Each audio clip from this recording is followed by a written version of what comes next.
we can't keep talking about gut health and self-betterment and losing weight without talking about the mental, emotional, and spiritual Yeah. body, which is our trauma, right? If you've been thinking about starting a ketogenic diet, I encourage you to just do it. Yes, you are the reason why I started this podcast in the first place. More than anything else, I love to empower people to take responsibility for their own health. And for so many people, a ketogenic diet is the most effective way to reverse metabolic dysfunction, which is the very foundation of all chronic illness. But to do this effectively, you need 3 specific tools or you're going to struggle and you won't see results. I do not want this to happen to you. So I give you these 3 tools in my free ebook, How to Start a Keto Diet.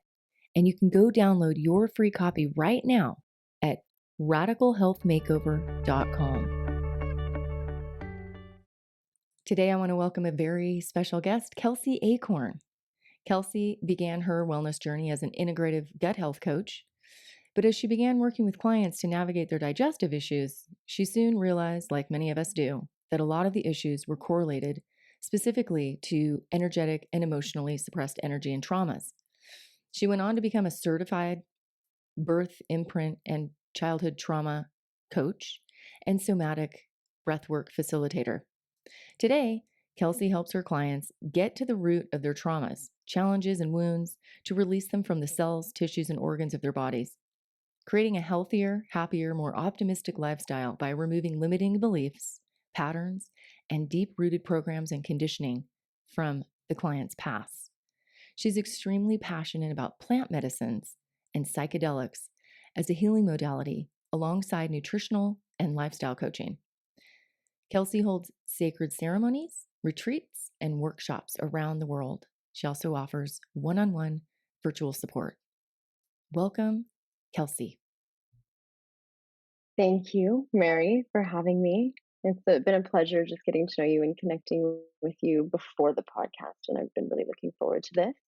I love what you're doing, and I love talking about gut health and trauma and plant medicine and psychedelics and how they all marry each other so beautifully. Mm. Um, so, you know, my story, like everyone, like all of us, I had childhood challenges. I grew up with a lot of trauma, lower T, capital T. At 16, I had lost all 4 of my grandparents. My father passed away, and I watched my mom become a widow of 3 girls, 11, 13, and 16 years old. So you can imagine the pain and the deep, deep hurt that was there in my family growing up. And I was nowhere to be found. At 16, I ran away. I started partying recklessly with friends, got in the wrong group, got into hard party drugs, a lot of alcohol, and I was checked the F out for many, many years, good 10 years.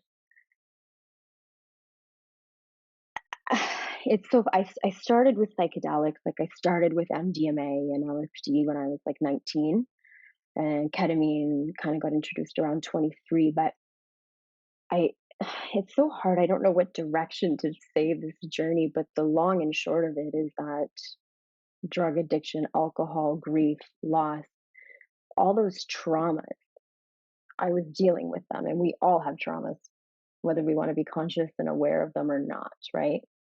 We have capital T's where there's violence, there's death, there's war. We have lower T's, which is childhood challenges, right? Divorce, breakups, bullying. We all go through it. And whether we want to believe it or not, those are being stored, accumulated, and suppressed in our bodies. And where they get held in our bodies is in our gut. So, anyways, I went on to be a gut health coach and soon started learning that trauma needs to be talked about just as much as diet and exercise when we're dealing with gut health issues. Absolutely. I love hearing that. I just wrote a book about that very thing, Kelsey. Yeah. Yeah, Radical Health Makeover, the science and spirituality of self-healing is really about that very, very thing. And I think it's the thing that like nobody's talking about. And I started thinking about it 5, 10 years ago and thinking, why is nobody talking about this? And I was also seeing connections with trauma and physical illness and symptoms in so much of the work that I was doing and the retreats that I was hosting.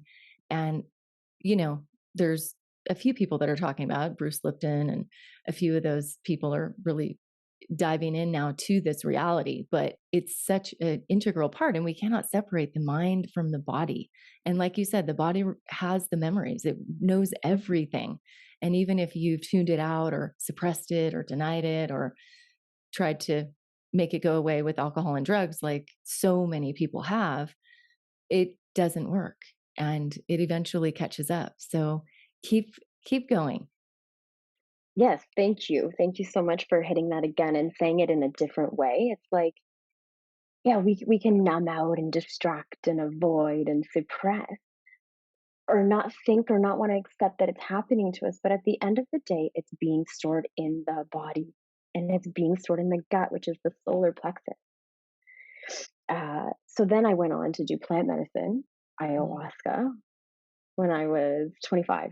And that changed my life. And it wasn't necessarily the ayahuasca at that time, but it was because I got introduced to breath work and energy healing. And Reiki is actually what started that. And then I started integrating breath work and Reiki and trauma healing into gut health. And the progress and the profound progress that I've seen within my clients was crazy. The difference when you really start to incorporate that into the nutrition and the diet and the exercise, as I'm sure you see with your clients as well. Yeah, absolutely. It's a necessity. We can't go to the man in the white coat, the traditional, Mm, you know, hierarchical system that we have in place and think that we're going to get a whole health and whole body healing and whole holistic treatment of any kind because they're only dealing with a sliver of what we are made of, which is energy. And mm. we are not a symptom, we are so much more. So if we don't get to the root cause, unfortunately, it's just getting missed. And so it's wonderful that you are bringing this forward because so many people need to hear this message. And And we're 5D, not 1D. So if we're just mm, looking at us as the physical of like what we're eating or what we're not eating or the amount of exercise we're doing or not doing, it's like, great, the physical. But if you're not doing the mental, emotional, energetic, and spiritual, you're making one fifth of progress. yeah. And the psychedelics are really like a rocket launching, Yeah, into the yeah. into the psyche. And most people are terrified of that. And so they avoid, really wanting to do something to that extent. I would say that's more of a like that's the fast track. You can do the breath work and the meditation, and those are like the essential pieces that we have to have in our spiritual practices on a daily basis. And there's also Well, this other. breath work in itself is psychedelic, right? If you're releasing the Right. natural DMT that's stored within the body. That's right. And Absolutely. psychedelics, we don't need to take a full tab or two of acid either. We can do microdosing, you Yeah. know, magic mushrooms. There's a plant medicine, but also a psychedelic. We can be microdosing those, or even a 500 milligram dose mixed with, say, cacao or something can be just enough not to make you trip balls or lose your mind or get high, but like, oh, like maybe that's just that little breakthrough because you were so stuck or stagnant. It just helps you to see clearer. Actually, what psychedelics are doing is it's helping you to see multiple perspectives at once. Mm, Because normally we can only see this, right in front of us, or right to the left or the right, rather than above, below, around, behind. And mm. that's what psychedelics are doing is it's changing your perspective. It's allowing you to see fresh perspectives. Right. And it's allowing you to see a fresh perspective of yourself, right? Mm, And the world also, but it helps, I think, to develop a new relationship with the inner self, the true self, the wise self, the conscious, aware self that is the observer of the things that we're all doing in the world that we live in. So we can tend to get stuck in this perception that we have of ourselves in the world without something to sort of shake that loose and kind of lift the veil so Mm, that we can really see life in a different way. And this is such a profound experience that so many people have, like yourself. And if you could just share a little bit more about what happened when you did start to do the breath work and really be more mindful of your spiritual practices and all those things, and then how that affected you, and then also what happened when you did the ayahuasca, for example, and how that relates to your personal journey with addiction. yeah. So, I mean, I was doing gut health coaching, and I was working with natural doctors, and we had this virtual clinic in Canada, and I was doing that. But then I was also immersed in this totally different personality, this totally different lifestyle. I was like in underground, illegal activity, nightlife, totally immersed in the drugs. And my ego was like, "You are not going to rehab." But my inner self, my higher self, was like, "It's time. You need to change. Like, this is not sustainable anymore. You are not going to be able to maintain this at all. Like, you're living a double life." So I had a client of mine say, "Kelsey, you should try ayahuasca." Get on the Google, look up ayahuasca, get booked into Costa Rica. And I called the retreat center and I told them, "Well, I'm actually like, I was drunk. I was drunk. I was like, I'm using." And they were like, "You cannot come here." Then I had another client of mine say, "Try iboga." So I did the 2 rounds of iboga, did the physical detox, and I went and did ayahuasca. Because I was so unsober and unclean, not only physically, but mentally and emotionally, ayahuasca, I purged on the fourth night. That's unheard of. Mm, You're supposed to be purging, like, after the first cup, essentially, is the goal. Mm, so, but breath work, when we did breath work on the third day of the retreat, holy crap, that is when I got this psychedelic. That's when I got this like come to Jesus moment. And I got these downloads. You're a light worker, you're a healer. This is mm, the beginning. Like, this is the path for you through breath work. mm, mm, And before that, like, I was healthy. I mean, I definitely wasn't, but I was considering myself healthy because I ate right and I was a gut health coach. And on the outside, I looked healthy, but I was the furthest thing from it. So my experience with ayahuasca then, it wasn't what I wanted or needed, mm, but it met me where I was at, and it gave me exactly. It's not what I wanted, but it's what I needed. Sorry, that's right. And mm, then with breath work, I came back home from ayahuasca and I said, "Holy shit, I need to do this more." And I got certified. mm, I got certified through breath work. I got certified through Reiki. The journey of sobriety was a really hard one after that. It took me a couple of years after, but I was still committed. I was still focused. Breath work every day, giving myself Reiki. Finally, one day it just clicked, and it was actually mushrooms. It was my journey with mushrooms that made it all click. mm. Wow. Yeah. And so, do you have a program that you follow, like AA for your sobriety, or do you just do your own thing with the plant medicines? Yeah, so ayahuasca, iboga, and then just with my own coaching, like with doing life coaching, gut health coaching, just going on the journey. I haven't actually done AA. Okay. No, I'm not in any time. I'm in like spiritual mentorship groups and programs that really help me. Mhm. Just understanding that addiction is a learned behavior, and a learned behavior is just a thought pattern that we keep doing from childhood conditioning, and understanding that all that is just a loop. It's a loop, and you need to break it. You need to interrupt it.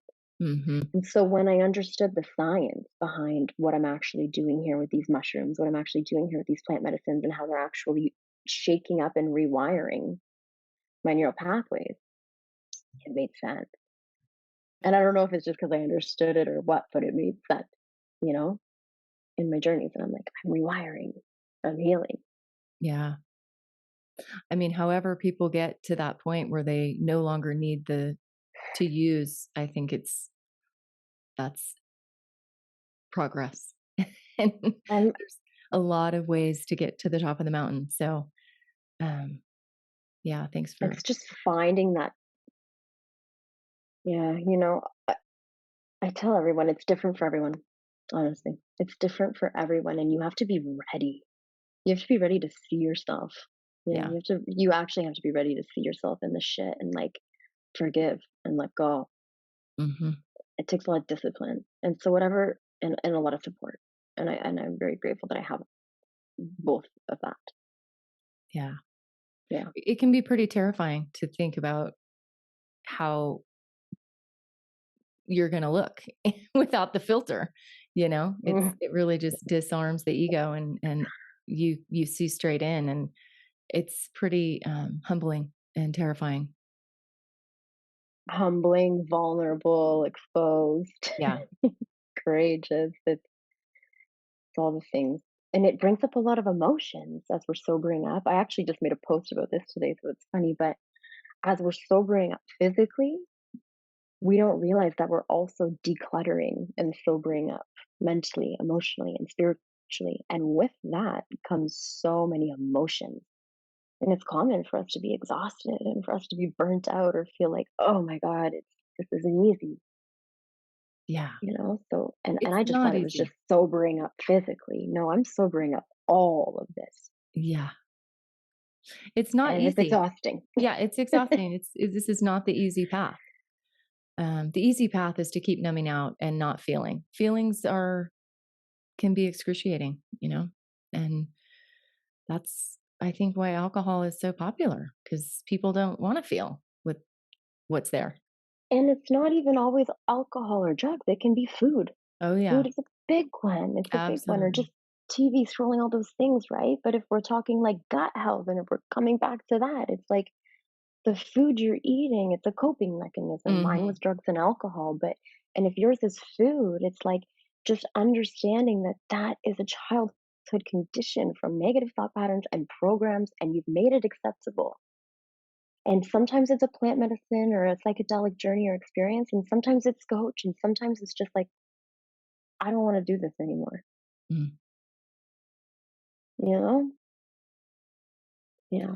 Yeah, it's it's part of the program that we all are exposed to when we're a child, and before the age of 7, we just take it all in, and we have no filters. And so all the stuff gets in, and it's still in there for everyone. Whatever you experience as a young child still lives in you, and there's no running away from it. It's always going to be there. So at some And point if we I either want anyone to remember anything from this, it's that. mm, It's that. Like, it's just like having an understanding, and it doesn't mean we're bad people or we're wrong or like we can't forgive and we can't forget and we can't move on. It's just like just understanding that that's why you are the way you are and it's okay. right. And having that awareness is the first step into achieving the healing journey, right? The process. Exactly. Yeah, that's so true. Yeah, we unfortunately we identify with that aspect of ourselves. We believe the story that we made up when we were young and had to make sense of what was going on in the midst of trauma.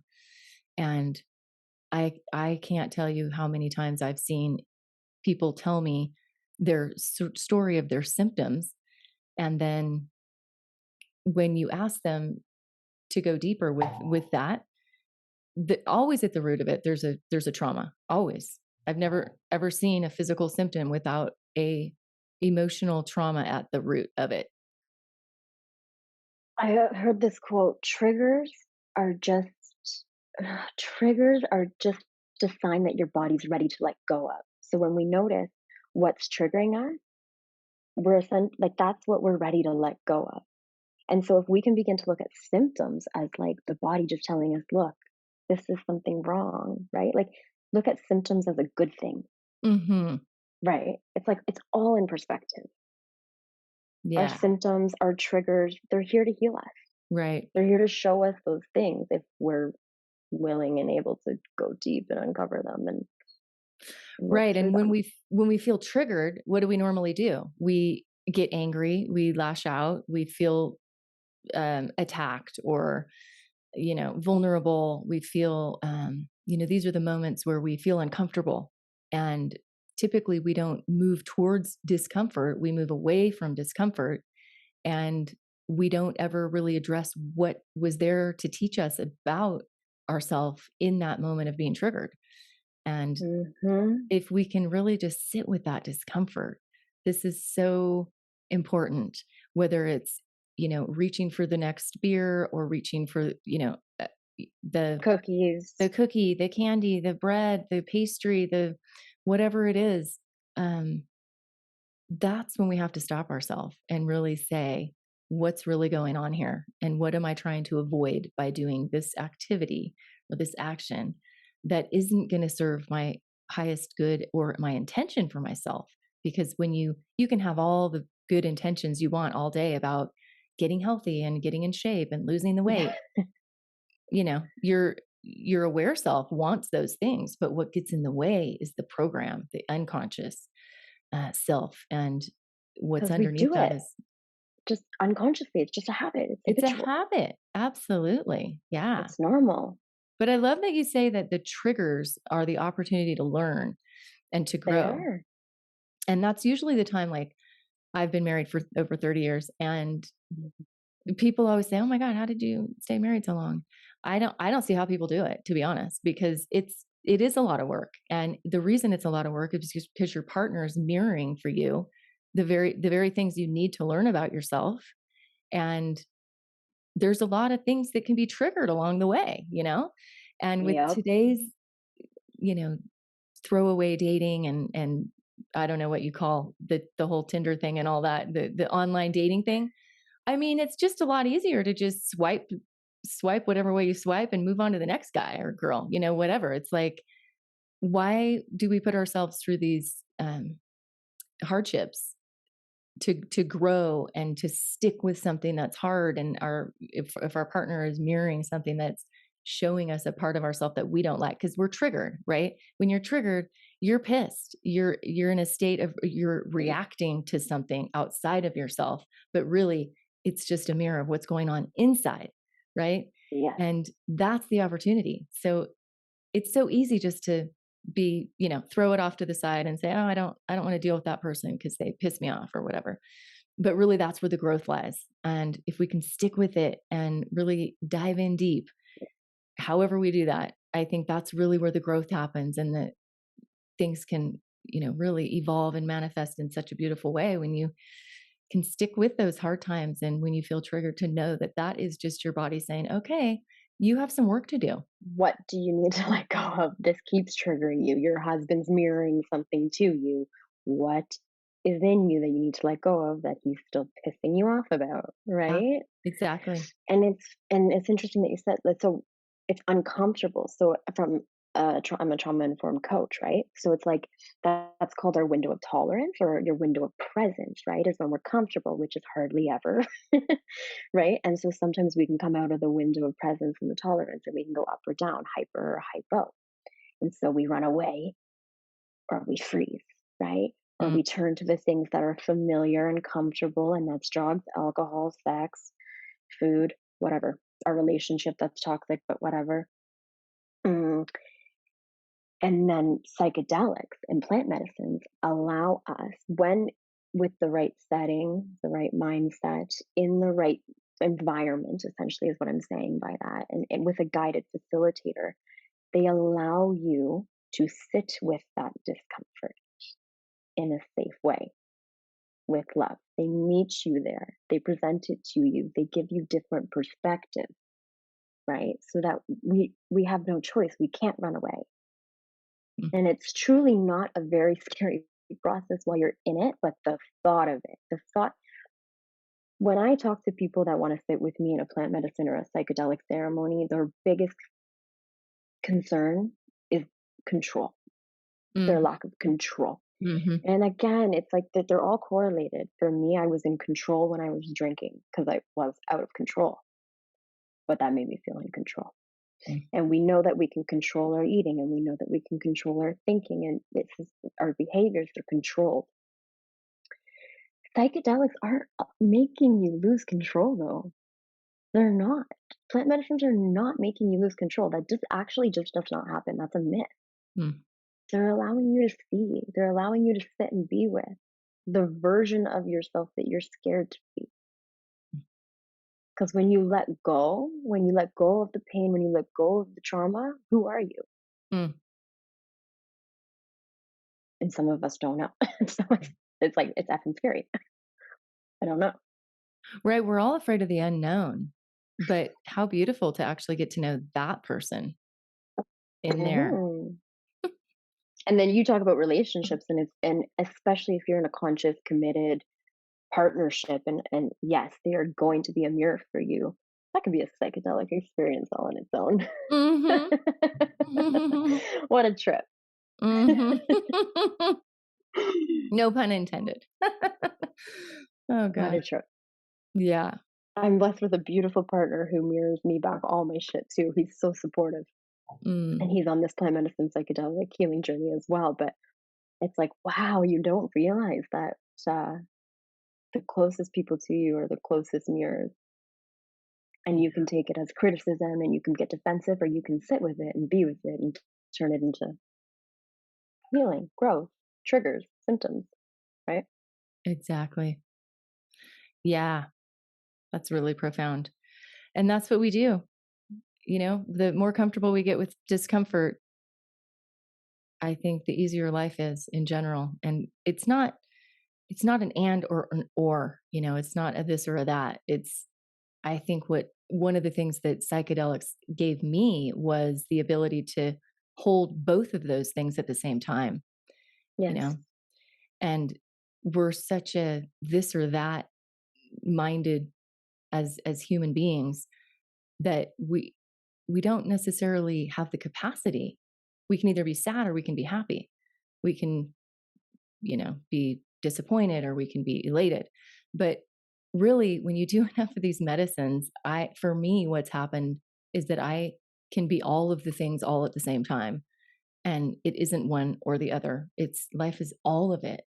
And it's so big and it's pretty intense at times to be able to hold all of that.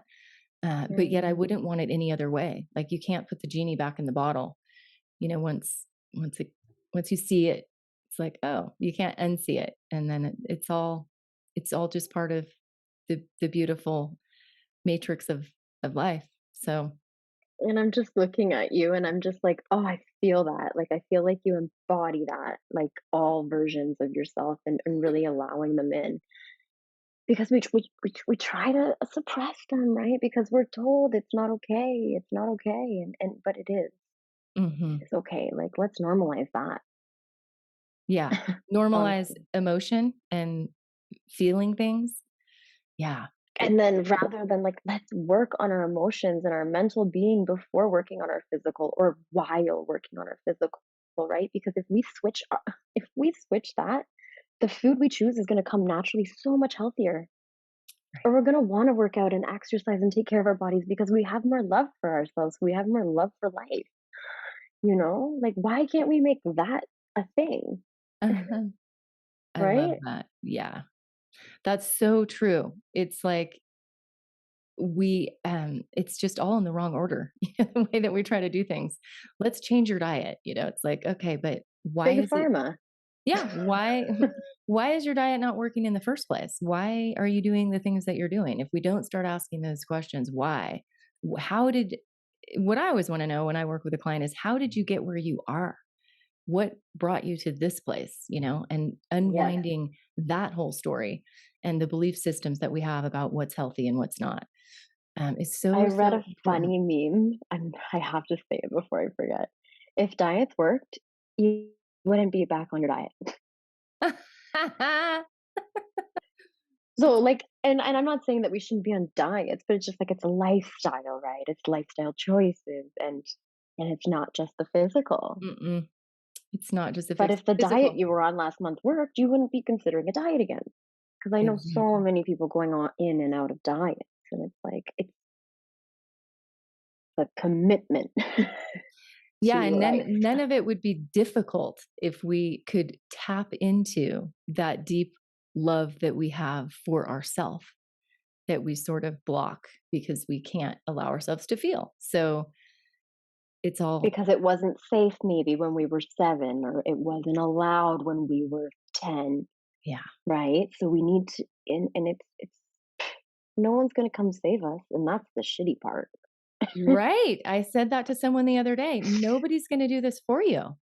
The doctor with the pill is not going to, there's no No, safety net out there. Nobody's going to fix your problem. Nobody's going to create health for you. We have to step up our game and we have to take a deeper level of responsibility for our own health because our doctors, as wonderful as they may be, they are preaching the message that's coming from the top down. And like you said, that's coming from Big Pharma. That's who pays their bills. Let's face it, they make money when we stay sick. And thank they've you. done a really, really great job of promoting that message. It's working really well. And it's up to us at this ground level at the bottom to really be bringing this message from the ground up. And that's what you're doing. And I love it. So I'm just so That's what happy that, you're doing. yeah, we both are. These all the coaches out there, we need more and more and more. I used to think, what the heck do we need more coaches for? Like we need more health coaches, but we couldn't possibly have enough for all of the sick people and traumatized humans on the planet right now.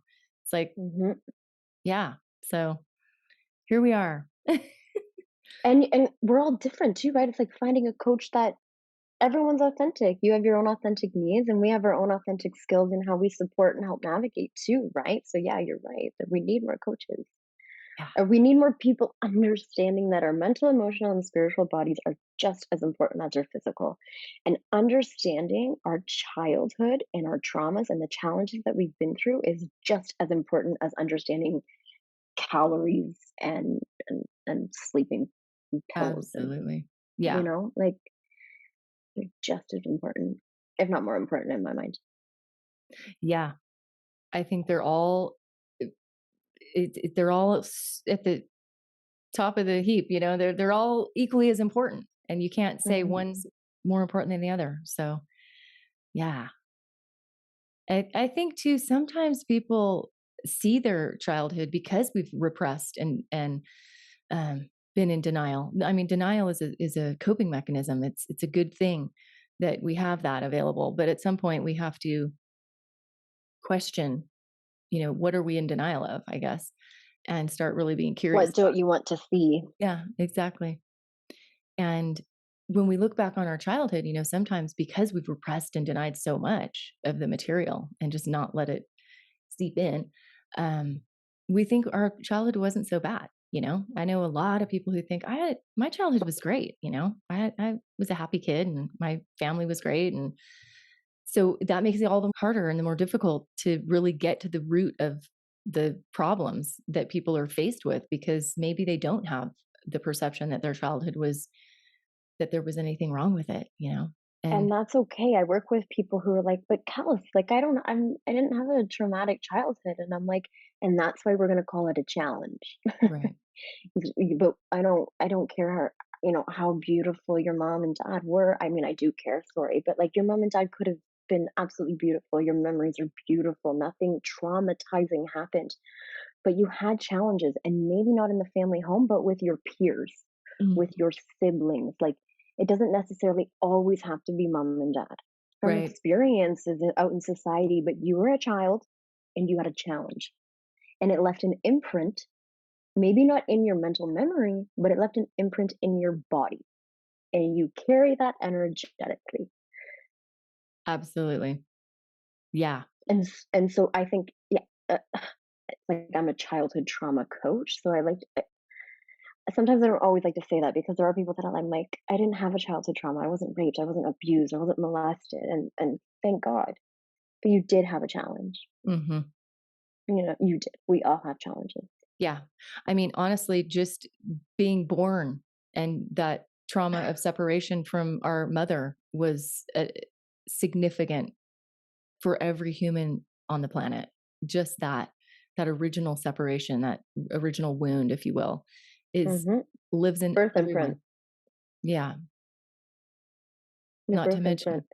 yeah, all the other experiences along the way. And we don't know how they're going to impact us, you know? It's like two people will see this, could see the same exact thing happen in front of them and have a completely different experience of that within them.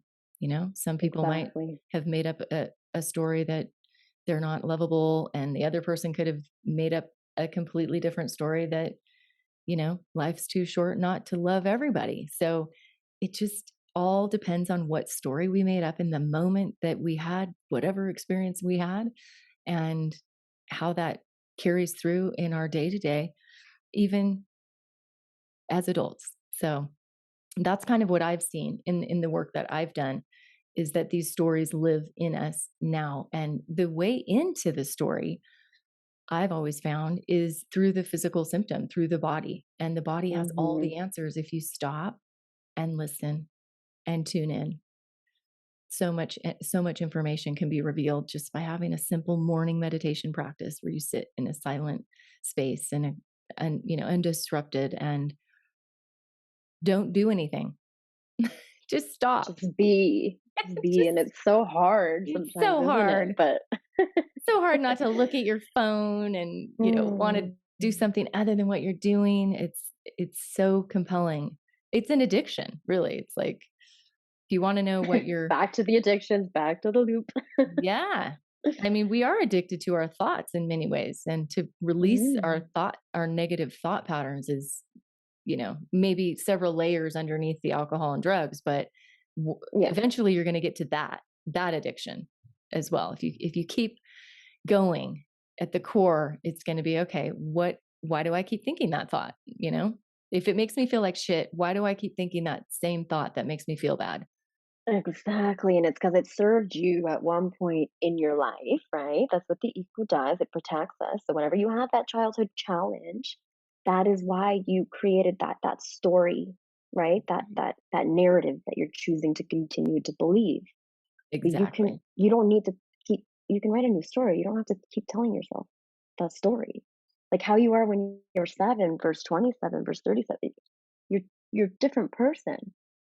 You can write a new story. That's the beautiful part, that you can rewrite your past, because you can Mhm. change your thoughts and you can replace them with thoughts that make you feel good. And if we're stuck in this thinking patterns of that create fear and anxiety, I mean, that's what anxiety and depression is all about, is an addiction to a thought that makes you feel bad. And how do we rewire that on a chemical level? Is takes a lot of practice and a lot of retraining. And I think that the psychedelics can really sort of streamline that in such a big way. Quick break from the programming today, because nothing lights me up more than empowering people to make informed decisions about their health based on hard scientific facts. The ketogenic diet has stood the test of time, and the scientific literature shows us that this can be a powerful healing strategy. Don't let another day slip by when you could be doing something proactively to change your health. If you're still wondering how to begin your keto diet, it's time to stop thinking and start doing today. Just do it. Go to radicalhealthmakeover.com and download your free copy of my ebook, How to Start a Keto Diet. Now, back to the program.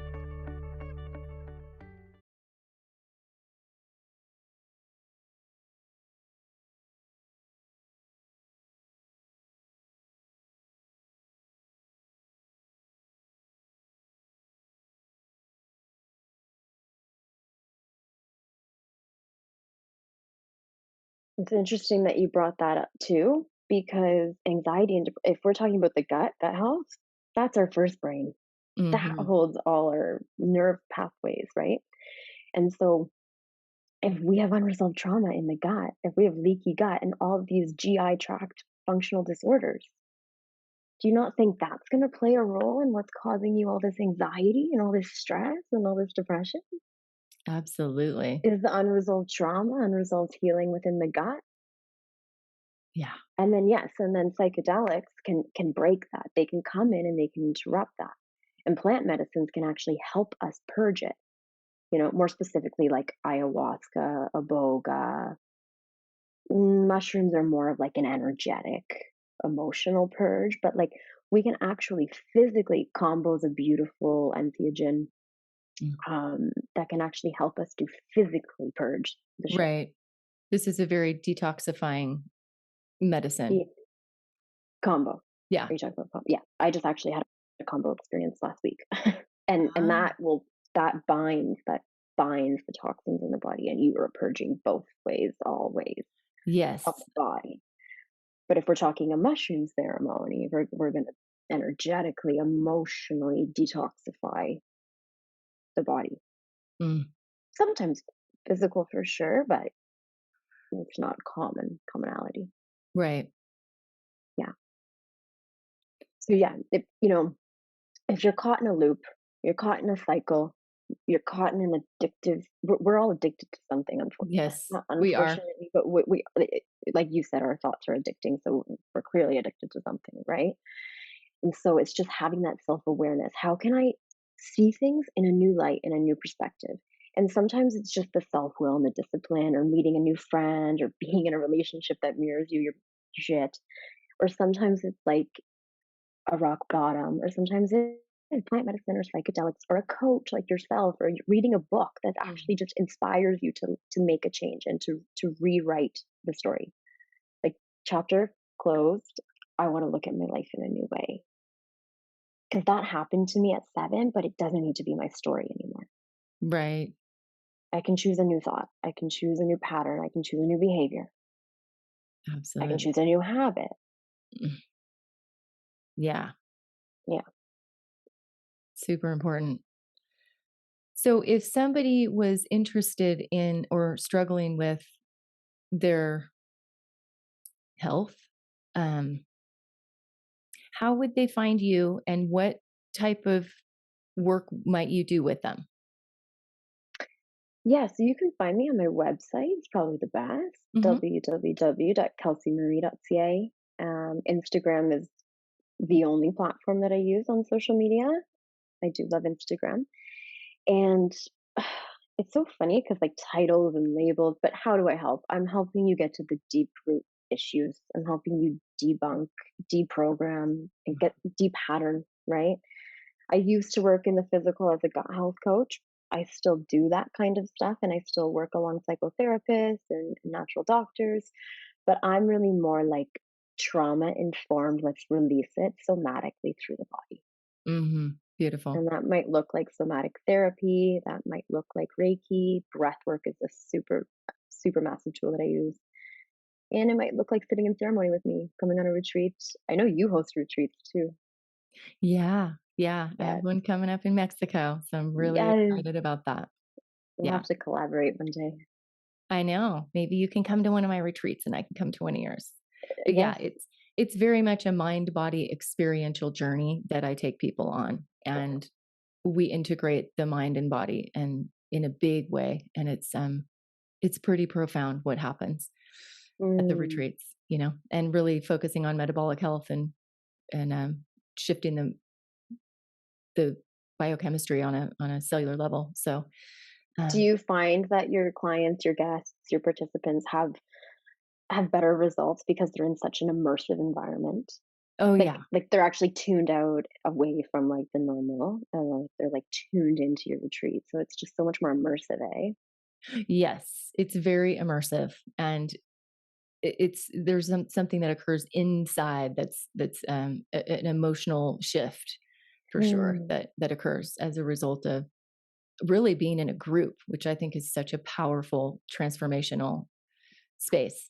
And The it's medicine of community is something yeah, that's also changed my life alongside plant medicine and psychedelics, like community connection. yes, it's so important. And when we are able to commune with other people in a physical space together, it's such a profound heart opening that occurs that Mm. I think like I could spend hours and hours and hours in the therapy chair with my therapist, if you will.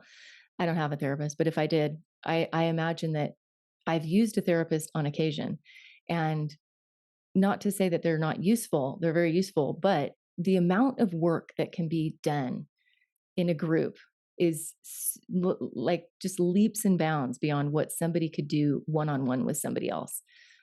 Typically, what we do when we go to the therapist's office is we talk about our problems. And what is needed is to actually not do that, because that's just reinforcing and recreating more of the problem, right? So I come from a place of let's create a new reality and new Mm, thoughts to maintain that new reality, or the thought is really the beginning of what you're going to manifest in the world, is the way we feel and the way we think, and that manifests in our reality, in our life, in our actions, right? So if we get the feelings and the thoughts down in a different way and can relate to them differently, then our actions just are the natural side effect of changing our mind and mhm, essentially changing our emotional state. And, one of the things that's so important is that if somebody has, fourth stage cancer, for example, um, they can't afford to be in a state of resonant energy in their body that is negative. That's actually what causes the cancer to grow. So we place a lot of influence on, how do we change that internal environment, that energetic um, space that we are in, and to so that we're not in a state of anxiety, we're not having fear, we're just at ease, right? Dis-ease is the opposite of being at ease. And to create that ease, that feeling of just being okay with whatever's going on, is so profound, because we want to resist and we want to change it and we want to make it different, and we want to, we don't always like what's happening, especially mhm, if we've just been diagnosed with, a terminal illness, for example. But the only way to get out of that and unwind that is to rewire and reprogram our brain and our thoughts, because our thoughts create our feelings. And if we're feeling anxious and we're feeling sad and we're feeling depressed, that is a state of stress that our body can't heal in. And I think that's just such a fundamental thing that I want everybody to know, that if you're in a state of stress and anxiety, your body's in fight or flight mode. And it's far more important for your body to run from the saber-toothed tiger than it is to fight a virus, right? So, yeah, your immune system gets put on the back burner and it's put on hold if you're in that state of, turmoil in your emotion body. And that's really at the bottom of what we have to address. And so I really appreciate you bringing all that up. yeah, I love what you're doing, and, yeah, I love what you're doing. Retreats, community, it allows you to be vulnerable and to actually express. Yeah. And then plant medicine and psychedelics allow you to sit with and be with. Breath work, turning on the parasympathetic, the Yes. rest and digest, like, all those things that you're saying. It's like all these alternative healing modalities, you should have a toolbox of them, or you should have a coach that has a toolbox of all of them. You should be working with people, exploring all of these different things and finding what works for you and what doesn't. Absolutely. I love that. So true. And a retreat never hurts. Retreats Right. are always good.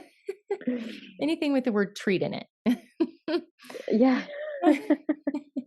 Yeah. And when we Mm, get stuck, we need help. We need guidance from someone else, right? We don't have all the answers, yeah. and we're limited as to how much we can self-reflect and change ourselves without some outside influence.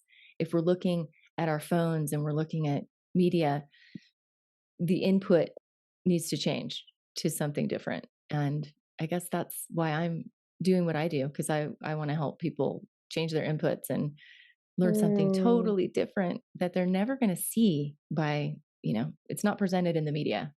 It's not coming. CNN is not informed science.